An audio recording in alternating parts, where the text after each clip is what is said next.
Kedudukan hati dalam Islam. Berbicara tentang kolbu, tentu kita tidak asing lagi.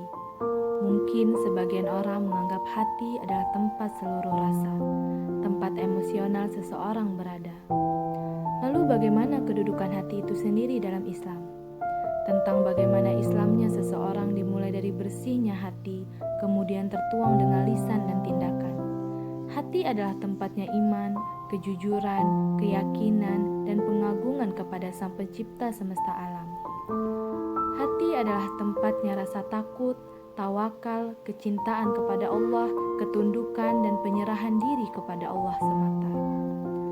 Hati memiliki rahasia yang tidak bisa dipahami keagungannya, kecuali Allah Zat yang menganugerahkannya kepada manusia.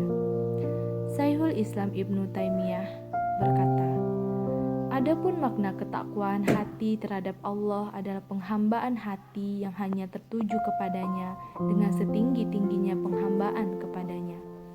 Dan penghambaan hati ini adalah dengan memberikan setinggi-tingginya kecintaan, sikap tunduk dan keikhlasan.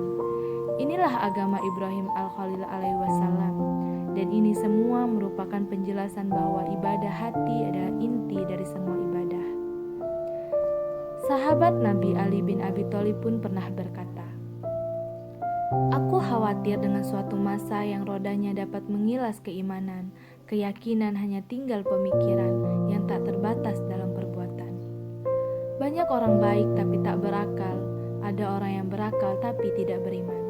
Ada lisan yang fasih tapi berhati lalai, ada yang khusyuk namun sibuk dalam kesendirian. Ada ahli ibadah namun mewarisi kesombongan iblis. Ada ahli maksiat yang rendah hati bagi sufi. Ada yang banyak tertawa hingga hatinya berkata. Ada yang menangis karena kufur nikmat. Ada yang murah senyum tapi hatinya mengumpat. Ada yang berhati tulus tapi cemberut. Ada yang berlisan bijak tapi tidak memberi tauladan. Ada pezina yang tampil menjadi figur. Ada yang punya ilmu tapi tak paham. Ada yang paham tapi tidak menjalankan. Ada yang pintar tapi membodohi. Ada yang bodoh tapi tidak tahu diri. Ada yang beragama tapi tidak berakhlak. Ada yang berakhlak tapi tidak bertuhan. Lalu di antara semua itu di manakah aku?